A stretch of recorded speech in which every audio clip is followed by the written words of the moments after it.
Hello, this is Diane Gremmel with the New Era Times. I'm here today with Ed Jamail, who is one of the foremost experts on Edgar Cayce, the sleeping prophet. Edgar Cayce was one of the most phenomenal psychics who ever lived, and his record of helping people with medical intuition is unparalleled. Ed Jamail has taken the second half of his life to devote to helping people who are undergoing medical issues understand the works of Edgar Cayce and other types of medical help available to them. And welcome. Nice to see you again, Thank Ed. you. Glad to be here. Yes. And so, Ed, we were talking Edgar Cayce, and this is something that you're an expert on. This is something people call you to find out about. Yes. So can you give us a quick rundown? Who was this man, Edgar Cayce? Edgar Cayce was a gentleman who was born in the 1880s, died in 1944. And early in his life, he had certain psychic abilities. He could see little people, he could communicate with the dead. And of course, people thought he was crazy in the 1980s. But later on, he developed a sore throat or some impediment to his speech. He could only talk over a whisper. And doctors could not find out the reason for that. So one day a traveling hypnotist came through town, and the doctor who was working with Cayce, a man by the name of Dr. Ketchum, said, well, maybe we can hypnotize you, we can find out what was wrong.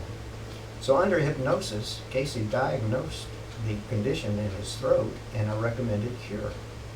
He diagnosed his own sickness and was able to speak under That's hypnosis. right. He could always speak, but in a whisper, until he tried the cure and he got his voice back normally. So Dr. Ketchum thought, well, I've got a bonanza here, because in the 1890s and that part, there's very little x-rays and diagnostic tools. And here's someone who was able to look into the human body and see its integration and its functioning. So he began to work with Cayce on medical cures. Well, as time progressed, Cayce was known as the father of holistic medicine in the United States.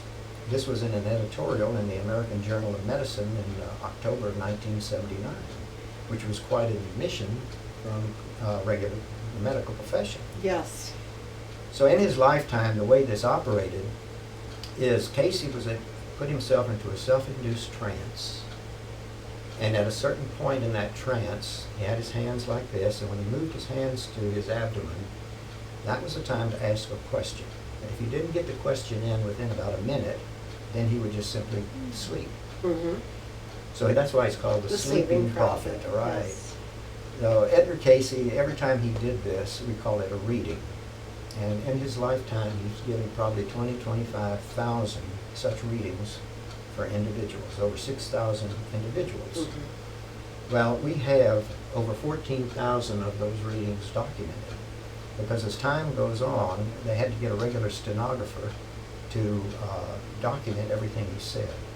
He's also known as the most documented psychic And in that is history. so fortunate. So if we needed today to know what to do about ovarian cancer, there would be readings that he had done for other people. There would be the verbatim readings Okay. where he analyzed the condition and then gave a suggested regimen to help to heal the condition. Okay. So 64% of the readings that we have were medical readings, and Mhm. they covered every condition up through 1944, Mhm. from A to Z in the medical dictionary. Now, there were certain percentages of those readings were also historical, Mm-hmm. because he got into Reincarnation, yes. he got into reincarnation, but it was called holistic because it was body, mind, and spirit. In other words, he began to talk in the 1920s and the 1930s Mhm. about mental attitude affecting our health.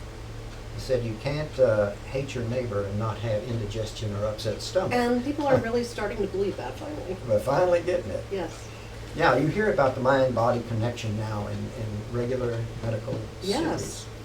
But he had another element there, and that was the spiritual element. And if I had to sum that up, I would say it's the element that is, what are you here to live for? What are you going to do with your life? Mm-hmm. So he brought in his readings with people, he addressed that issue. Having a purpose, having a meaning. Yeah, so it's a body, mind, and spirit connection. So there was a historical. There was also a current historical, I'll say, in his day, in that he was asked about world affairs. We call those world affairs readings.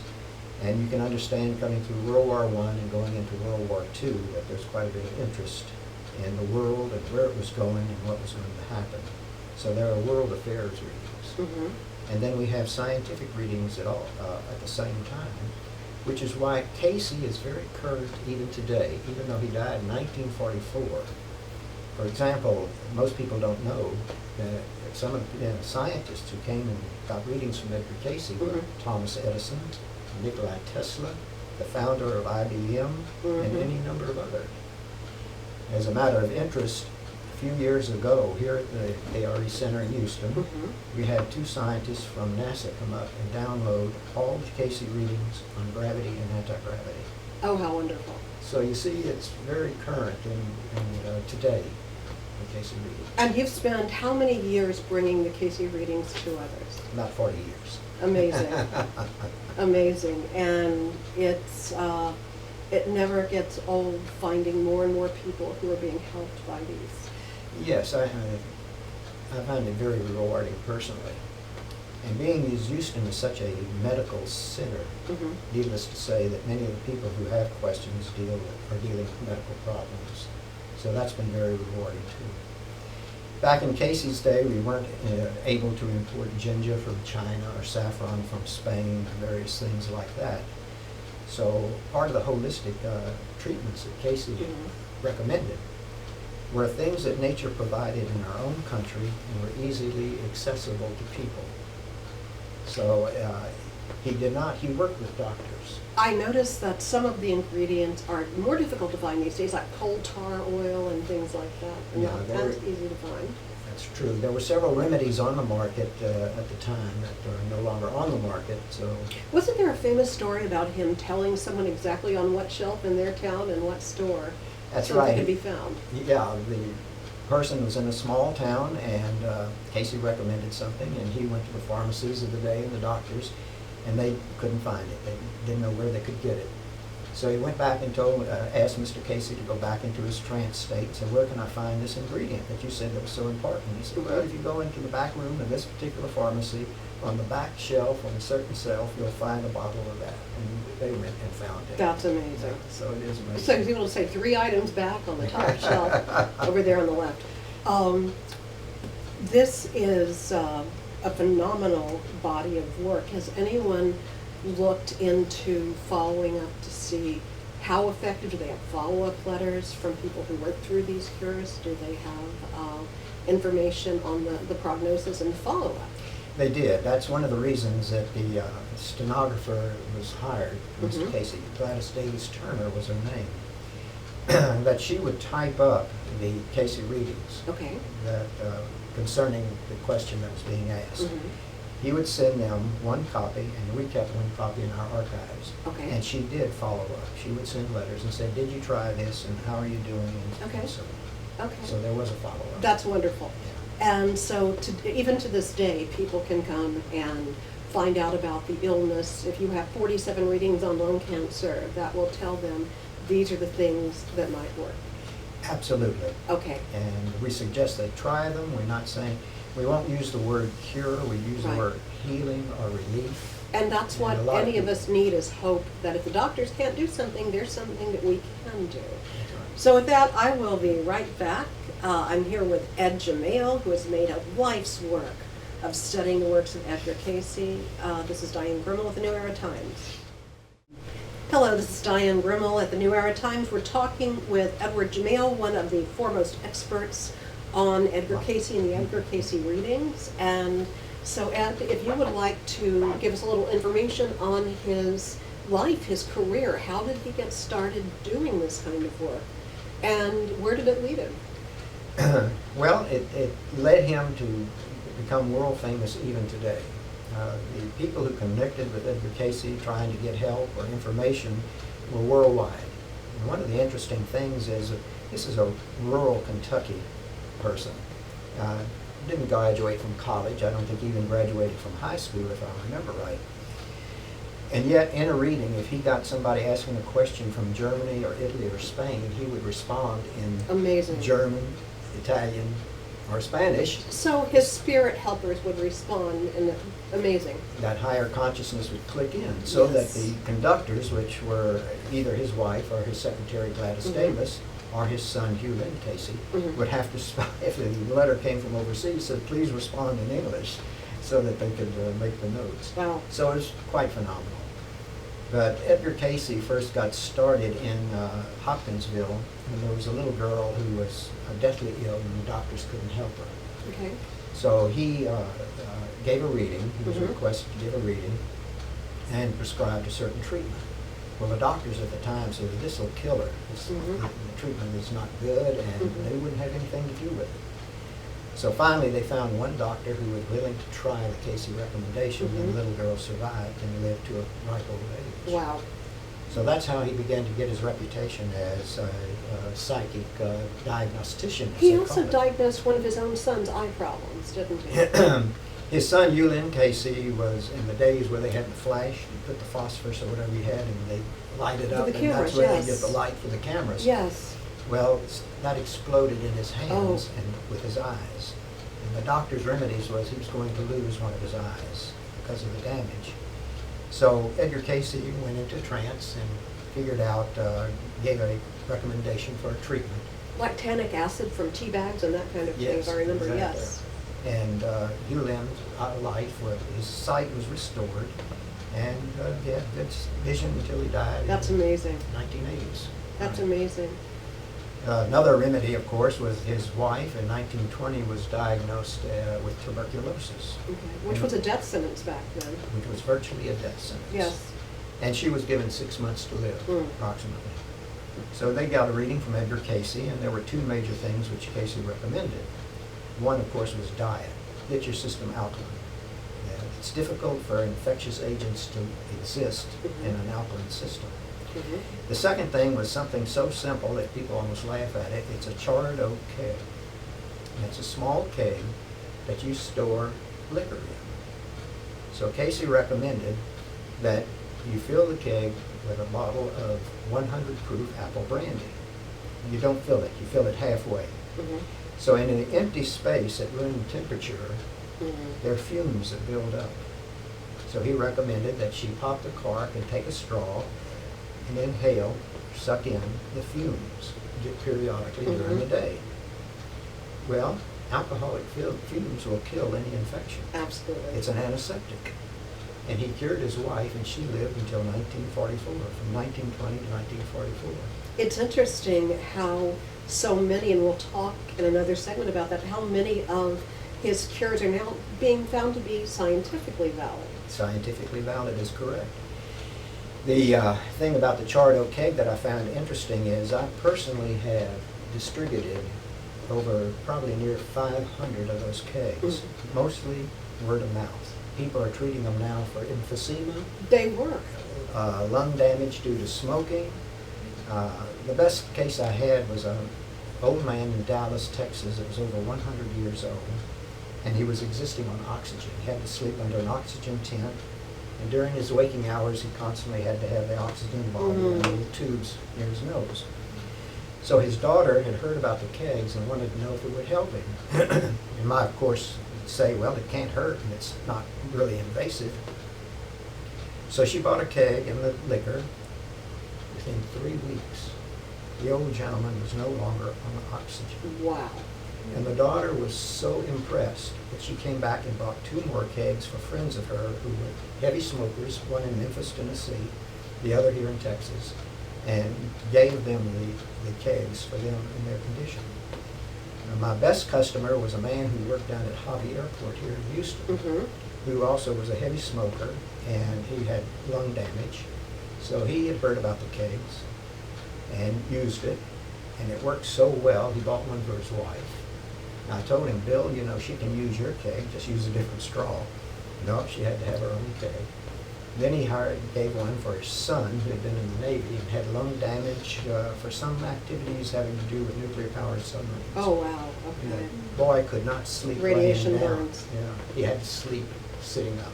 Mm. He sent him one of the kegs, and the guy got to the point where, for the first time in about 10 years, he was able to lay down and sleep, have a good night's sleep. There was a waitress in a restaurant that Bill was going to frequently, and she was a heavy smoker and had lung damage, so he bought her a keg. Anyway, Bill ended up buying 5 kegs Oh, wow. plus his own. So most of the kegs I've sold, nearly 500, have been word of mouth, because we don't advertise. I've never advertised it as such. And as strange as it sounds, having the flu or a cold, have used the charred oak kegs, and they work. It's Absolutely. amazing how quickly the symptoms seem to start to alleviate as soon as you start breathing in those fumes. Absolutely. I've used it myself. Here in a big city, the part of the body that is most under stress from pollution primarily are your lungs and your eyes. And so I use the charred oak keg myself on a regular basis every day just about. And so when Edgar Cayce began doing the work that he did on a larger basis, when he began traveling, when he began doing more and more readings, Yes. he had quite a hard time.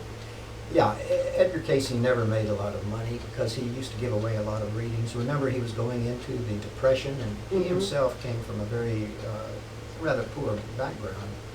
And so the people who came to him came from the same background. So very often he wouldn't charge for readings, or he would take in exchange a dozen eggs or a chicken or something like that. But the interesting thing is that when he was in Selma, Alabama, working as a photographer, he was doing these readings also. Mhm. The doctor, he was going to move to Virginia Beach. He was led to move to Virginia Beach, Virginia.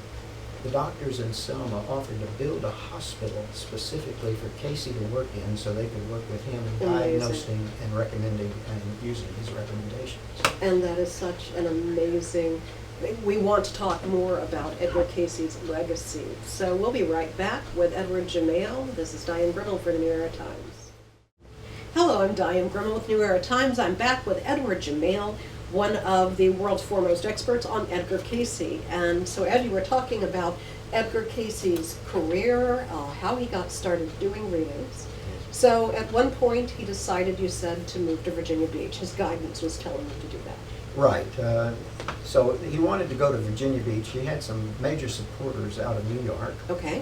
And he was very anxious to build a hospital where he could implement some of his remedies with Mhm. people. They could come and stay. So let me back up for a minute and tell you something that has been observed even today Okay. with people using the Cayce remedies. And that is, the remedies seem complicated. And very often in Cayce's day, people would come, they'd have a recommendation, they would try it, Mhm. and then they would fall off. Okay. They didn't have a support system to help them, and they didn't have the internal willpower to maintain it. Okay. So where there were apparent failures, it was a failure of actually following up with the remedies. So Cayce wanted a hospital where people could come to Virginia Beach and stay Okay. and get started on the remedies and be treated and so on. Mhm. Well, they lost all of that during the Great Depression and was reduced. So he built this hospital. He actually built a hospital, Okay. which is still standing. If you go to Virginia Beach, you can see it sitting up on the dome. That's the ARE headquarters in Okay. Virginia Beach. And you can see the old building still up there, and it's used as offices even today. So Edgar Cayce's legacy had to do with the fact that we have to participate in our own healing. One of the problems I see today is that we're a fast-track generation, especially in the United States. Mhm. Give me a pill, I'll pop the pill and I'll get well. Or you treat me and I'll get well. Right. But the whole Cayce approach is you've got to participate in your own healing. For example, if you don't change your diet, don't complain about this condition or that condition. Right. If you don't have a good attitude toward life, how can you complain about headaches or indigestion or all the things that negativity can bring you? If you don't have a purpose for living, then why try anything at that point? So all of us can get well. Edgar Cayce made a very challenging statement.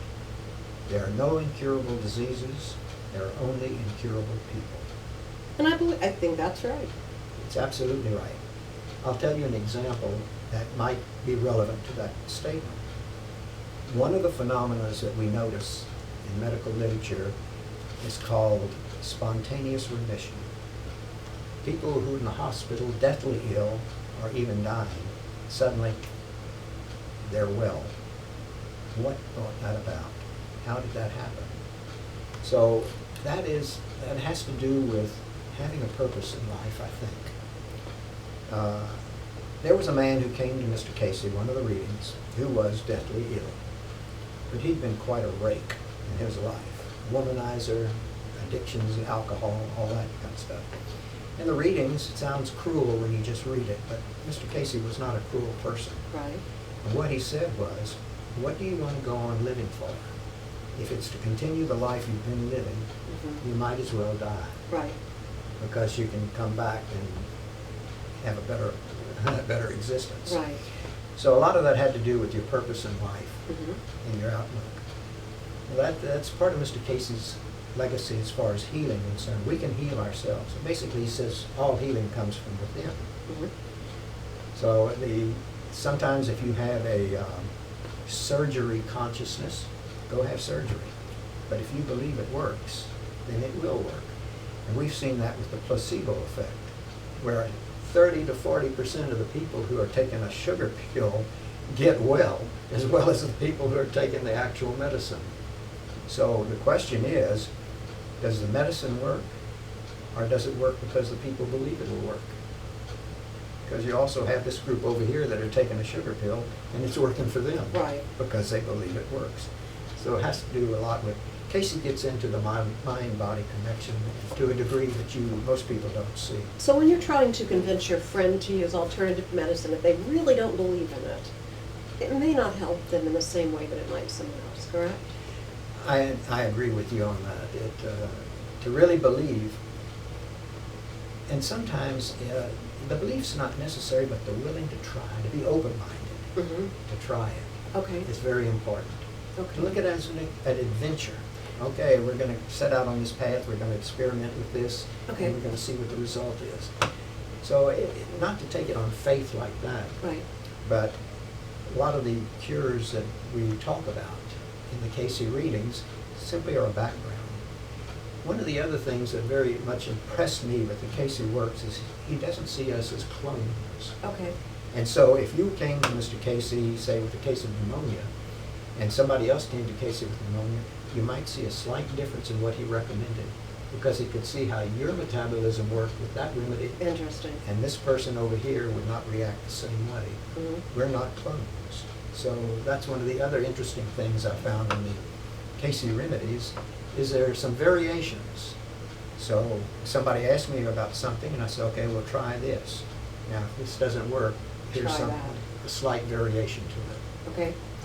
Wonderful. And Ed, lastly, do you feel like there is a clear path for someone who wants to explore a way to heal today that is not necessarily pharmaceutical? Is there a clear path to begin with? Is there a place where you would start? I would start with looking at the natural remedies that in the past seem to have worked. In the old days, doctors, especially those who were remote from the urban centers, used to have to experiment. They used to mix and mingle their own drugs that they prescribed for people. And they would see what would work and what didn't work. So there are an awful lot of natural remedies that are available. After all, look how much money that the industry is spending to go into the jungles, the Amazon, and go into Indonesia to try to find certain herbs that work and would be useful. A great number of pharmaceutical drugs are based on herbs, are they not? They are indeed based on herbs. Someone tries to come in and patent their own version of an herb. Yeah. One of the examples of that I can think of was that they used an extract from the yew tree in the Pacific to treat breast cancer in Taxol, women. right? I tell you the truth, I Okay. can't remember what the ingredient might be, but I know it came from a yew tree. Okay. So there we have a case where an herbal remedy is actually working today. So maybe we'll have to go back and look at herbal remedies.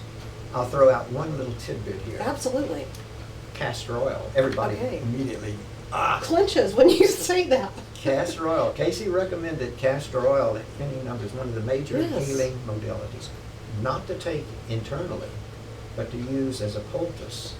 And in the old days, castor oil was known as the palm of Christi, the palm of Christ, because it was a natural healing ingredient. So it's very prominent in many of the Cayce readings. You have to study the readings to see how it was applied. But castor oil, Okay. something as simple as that, And that is something that is used for detoxification purposes? to support liver and kidney activity. I've had one case that I'm familiar with of a lady who actually dissolved gallstone Wow, that's using amazing. castor oil. Absolutely amazing. Yeah. Well, this is an amazing man with a lot of knowledge about Edgar Cayce, the Edgar Cayce remedies of natural healing. So I want to thank Ed Jamail profusely for being here. Thank you. Well, thank you for having me. And there is the ARE in Virginia Beach, Virginia, if you would like more information on Edgar Cayce and the Edgar Cayce readings. And there are hundreds of books out on Edgar Cayce's readings. And so with that, I am Diane Gremmel with the New Era Times, and we thank you.